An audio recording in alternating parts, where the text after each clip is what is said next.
I'm with Herb Simmons, the promoter for SICW, Southern Illinois Championship Wrestling, but he's been a promoter in St. Louis for decades, actually. And what's the latest with your promotion? It's going strong. This is our 43rd year that we've been doing it, and as I said, I was told many years ago from the people like Bruiser Brody, Dick Murdoch, Blackwell, my good friend Larry Matasek, Sam Muchnick, if you build it, they'll come, and boy, they keep coming every month. And you have a show coming up May 19th, the Bruiser Brody Memorial show, and I understand Dr. D, David Shultz, is going to be part of that show.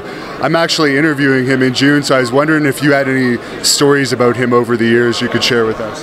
Yeah, Dr. D is a classic. David never did wrestle for me. I got to meet him back years ago with his bounty hunting business in my law enforcement career.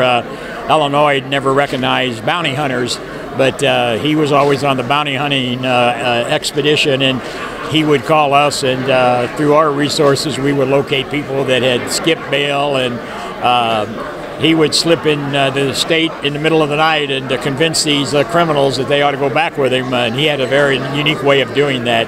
And then my booker back that time, a guy named D. Heil, was worked for the Illinois State Police crime scene.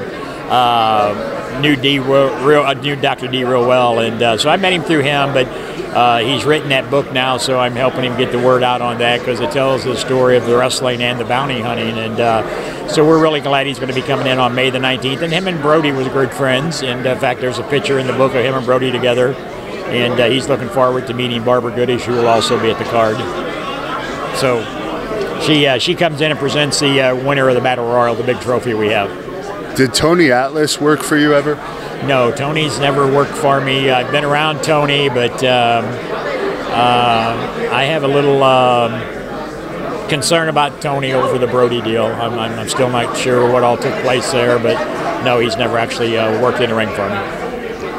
And who are some of the other big names that you've worked with over the years and have developed close relationships with?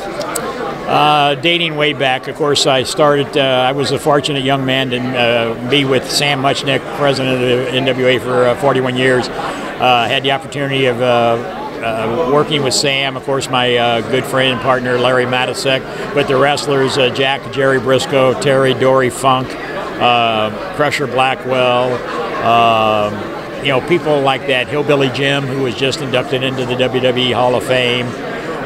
The list goes on and on. We've had them all: Ted DiBiase, Gene Kaniski, Pat O'Connor, Dick the Bruiser.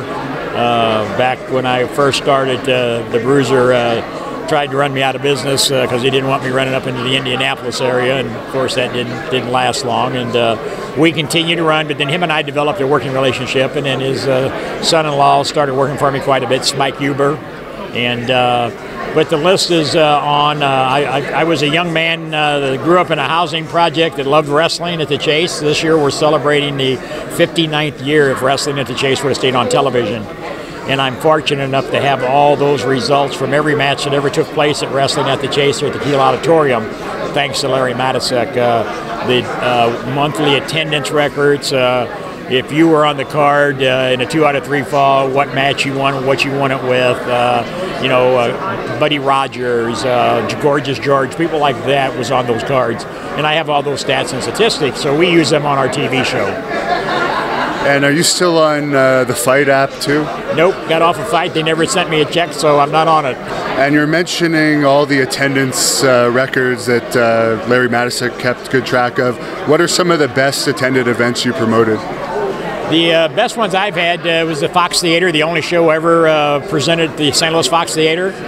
Main event there, the card was outstanding. We had Bruiser Brody, of course, Kamala the Ugandan Giant, Crusher Blackwell was on there, the Fantastics, we had the Midgets on there, which was Lord Littlebrook and his crew. Great crowd there, but we've done shows like at the Fairmount Park Racetrack where they had the grandstand just packed to the gills. Probably one of the biggest cards, independent cards I did was at a Dupo High School. The match there was Bruiser Brody against Abdullah the Butcher, of course. Back then it was the heat everywhere. We had 2,200 people packed into the gymnasium and no floor seats because they had just finished the basketball floor, the very particular of the floor. But they had 2,200 fans in the seat on a Sunday afternoon, one of the few Sunday shows I ever done. I guess they must have been pretty mad about the blood on the floor after that match. Yes, of course, you know, Brody was a master of that, and I miss him every day, and that's why his wife Barbara and I are good friends. She's here with us, and we'll be up in Waterloo, Iowa later on this year together, and she comes in every year for the Bruiser Brody Memorial, and I can't thank her enough for that because it adds a lot to the show, because even after all of these years, you know, his death was in 1988, and Larry Matisick and I had him in the weekend before that happened in Cahokia, Illinois. And I actually got out of the business for about 2 years after that because it just left a big void in my life. But thanks to people like Larry and Jerry Briscoe, people that knew that I had a passion for it, got me back into it, so I'm glad they did. And how is Larry doing these days? Because I understand his health hasn't been too great. He's doing good. His mind is great. He's got a condition called spinal stenosis. It's not going to ever let him walk again. But he still helps put the shows together. He's in the process of writing another book. It'll be about his 6th book that he's written. Top sellers are on all of them. I just got off the phone with him this morning. He's keeping a track, make sure everything's okay in Vegas. Because he used to come to Vegas about twice a year. Mike McLean, a good friend of his, came up and talked to me last night, so I wanted to let Larry know Dave McLean was there. And Larry's doing good. Like I said, he loves the wrestling business. He's got the mind for it, and there's nobody out there who can say they spent their young career in the office with a Sam Muchnick every day of the week for years. And then he's probably one of the only living people left that actually worked for Sam Muchnick and then worked 10 years for Vince McMahon, that still have stories to tell on both of them. And that's kind of what his next book's going to be about, the difference between Sam Muchnick and Vince McMahon. Now, what advice would you give to upstart promoters? Because there's a lot of companies, such as this NWL company that just went out of business, that don't last very long. What's been your key to success? I was personal.